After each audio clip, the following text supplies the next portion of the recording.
Okay, welcome to all, good afternoon. तर आपण second part मध्ये इंजिन हा टॉपिक या ठिकाणी चालू केला होता. The name of the topic was the internal combustion engine. टॉपिकचं नाव काय होतं त्या ठिकाणी? Internal combustion engine. So IC engine. So या टॉपिक मध्ये आतापर्यंत आपण काय काय बघितलं होतं बघा, त्याचा थोडासा आपण रिव्ह्यू करतोय. या टॉपिक पर्यंत आतापर्यंत आपण त्या ठिकाणी पहिल्यांदा दोन व्याख्या आपण त्या ठिकाणी बघितल्या, महत्वाच्या दोन डेफिनेशन बघितल्या. एक पहिली व्याख्या होती त्या ठिकाणी इंजिन म्हणजे काय. तो तुम्हाला बेसिकली इंजिन म्हणजे काय माहित आहे. इंजिन म्हणजे काय? It is the device which converts one form of energy into the another form. मराठीत काय इंजिन म्हणजे काय? एका ऊर्जेचं रूपांतर दुसऱ्या ऊर्जेमध्ये जर होत असेल तर त्याला आपण काय म्हणतोय? इंजिन. त्याचबरोबर आपण हीट इंजिनची सुद्धा त्या ठिकाणी व्याख्या बघितली होती. वेगवेगळ्या प्रकारच्या ऊर्जा असतात, वेगवेगळ्या प्रकारची एनर्जीज असतात. याच्यामध्ये हीट इंजिन म्हणजे काय?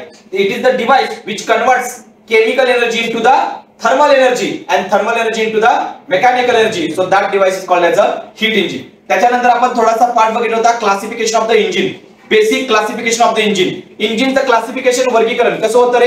इंजिन कोणत्या दोन प्रकारचं क्लासिफाय होतं, वर्गीकरण होतं? एक म्हणजे आयसी इंजिन आणि दुसरा म्हणजे ईसी इंजिन. आयसी इंजिन म्हणजे काय? Internal combustion engine. So IC engine further classified into two types. IC इंजिनचे दोन प्रकार पडतात. कोणकोणते दोन प्रकार? एसआय इंजिन आणि सीआय इंजिन. फर्दर एसआय इंजिनचे सुद्धा त्या ठिकाणी दोन प्रकार पडतात. कोणते दोन प्रकार? 4 स्ट्रोक एसआय इंजिन आणि 2 stroke SI engine. Similarly CI इंजिनचे दोन प्रकार पडतात. कोणते दोन प्रकार? 4 स्ट्रोक सीआय इंजिन आणि 2 स्ट्रोक सीआय इंजिन. सो इथपर्यंतचा पार्ट आपण पहिल्या लेक्चर मध्ये बघितला होता. त्याच्यानंतर आपण दुसऱ्या लेक्चर मध्ये कव्हर केलं होतं की basic components of the IC engine. IC इंजिनचे बेसिक कॉम्पोनंट्स कोणकोणते आहेत त्या ठिकाणी आपण बघितलं होतं. तर कोणकोणते बेसिक कॉम्पोनंट्स आहेत आयसी इंजिनचे? Inlet manifold, exhaust manifold, inlet valve, exhaust valve, spark plug, cylinder, piston, cylindrical block, crankshaft, crankcase, gudgeon pin, crankcase, connecting rod. So these are the basic components of the IC engine. We have seen these basic components of the engine in the last lecture. After that we have taken the one more lecture and we have covered the nomenclature of the IC engine. त्याच्यानंतर आपण अजून एक lecture घेऊन आपण part cover केला होता, nomenclature of the IC engine. या nomenclature of the IC engine मध्ये आपण काय काय कव्हर केलं होतं, त्याच्यामध्ये आपण बेसिक टर्म्स बघितल्या होत्या. तर कोणकोणत्या टर्म्स बघितल्या होत्या? सिलेंडर बोर, पिस्टन एरिया म्हणजे काय, स्ट्रोक म्हणजे काय, डेड सेंटरचे दोन टाइप आपण बघितले होते, top dead centre, bottom dead centre. त्याच्यानंतर आपण व्हॉल्यूम बघितला, टोटल व्हॉल्यूम म्हणजे काय, क्लिअरन्स व्हॉल्यूम म्हणजे काय, स्वेप्ट व्हॉल्यूम म्हणजे काय, या गोष्टी बघितल्या. आणि शेवटची आपण एक टर्म बघितली होती, कॉम्प्रेशन रेशो. या सगळ्या गोष्टी आपण त्या ठिकाणी बघितल्या. आतापर्यंत आपण सगळ्या गोष्टी ह्या बेसिक त्या ठिकाणी आपण स्टडी केलेल्या आहेत. आता या लेक्चरला आज आपण डिटेल मध्ये स्टडी करायचं आहे की इंजिनचं वर्किंग कसं होतं. तर आपण इंजिनचं क्लासिफिकेशन बघताना त्या ठिकाणी बघितलं होतं, engine is classified into two types. इंजिनचं दोन प्रकार बघितलं, आयसी आणि ईसी. ईसी आपल्या सिलेबसचा पार्ट नाहीये. आयसी म्हणजे internal combustion engine. So internal combustion engine मध्ये दोन प्रकार आपण बघितले होतं, एक म्हणजे एसआय इंजिन आणि दुसरं म्हणजे सीआय. एसआय इंजिन म्हणजे काय?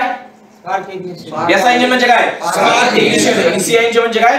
Compression ignition. या दोन्ही इंजिनचे दोन प्रकार आपण त्या ठिकाणी आपल्याला बघायचे आहेत. 4 stroke SI engine, 2 stroke SI engine आणि 4 स्ट्रोक सीआय इंजिन आणि 2 स्ट्रोक सीआय इंजिन. याचा डिटेल मध्ये आपण स्टडी केलेला आहे. आता बघा, 4 स्ट्रोक, 2 स्ट्रोक जर तुम्ही नावं बघितली तर या नावावरून आपल्याला कळते की त्याच्या एका इंजिन मध्ये 4 स्ट्रोक आहेत आणि एका इंजिन मध्ये किती स्ट्रोक आहेत? 2 स्ट्रोक आहेत. तर स्ट्रोक म्हणजे काय हे आपण मागच्या लेक्चरला बघितलं होतं. स्ट्रोक म्हणजे काय? It is the distance covered by the piston from top dead centre to the bottom dead centre. पिस्टननी टॉप डेड सेंटर पासून बॉटम डेड सेंटर पर्यंत कव्हर केलेले जे डिस्टन्स आहे त्या डिस्टन्सला आपण काय म्हणतोय? स्ट्रोक.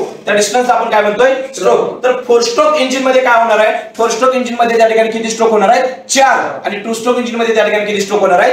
2 स्ट्रोक त्या ठिकाणी होणार आहेत. म्हणजे जर 4 स्ट्रोक इंजिनची जर आपल्याला व्याख्या करायची झाली, 4 स्ट्रोक इंजिनचा जर डेफिनेशन आपल्याला करायची झाली तर आपण कसं करू शकतो? It is the device, it is the cycle of the engine which is completed within the 4 stroke of the engine and the 2 revolution of the crankshaft. That engine is called as a 4-stroke engine. 4-stroke engine ची व्याख्या बघा, 4-stroke engine ची definition बघा काय आहे की असं cycle आहे जी किती स्ट्रोक मध्ये कंप्लीट होते? 4 स्ट्रोक मध्ये. आणि क्रॅन्कशाफ्टच्या 2 रिव्हॉल्यूशन मध्ये कंप्लीट होते.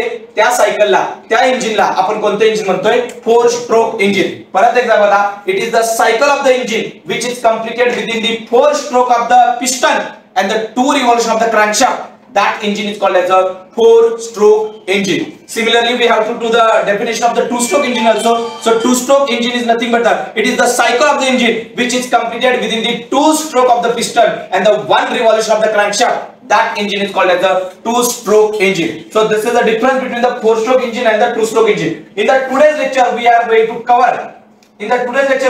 cover what is the working of the 4-stroke SI engine and the 4-stroke CI engine. So today we will see that what is the working of the 4-stroke SI engine. If you see the definition of the 4-stroke,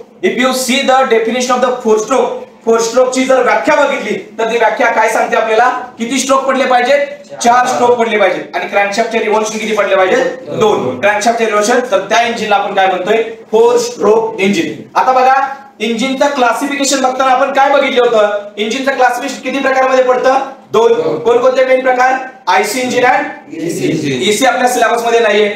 IC म्हणजे काय, internal combustion engine. IC चे 2 प्रकार कोणते, SI engine आणि CI engine. Okay, SI चा long form काय, spark ignition. CI चा long form काय, कॉम्प्रेशन इग्निशन. आणि या दोन्ही मध्ये बघा SI engine as well as the CI engine, SI पण आणि सीआय पण दोन्हीचं क्लासिफिकेशन कसं होतं पुढे, 4 स्ट्रोक इंजिन आहे, 2 स्ट्रोक इंजिन. म्हणजे 4 स्ट्रोक इंजिन आहे ते 2 स्ट्रोक इंजिन, त्याच्या पूर्वी ते कोणता असायला पाहिजे, एसआय किंवा सीआय. आता एसआय आणि सीआय मधला फरक काय, स्पार्क इग्निशन इंजिन आणि compression ignition engine. Spark ignition मध्ये आपण काय वापरतो, पेट्रोल. काय वापरतो, पेट्रोल. आणि कॉम्प्रेशन इग्निशन मध्ये आपण काय वापरतो, डिझेल. काय वापरतो, डिझेल. सो या इंजिन मध्ये आपल्याला बघायचंय how to work 4 stroke SI engine.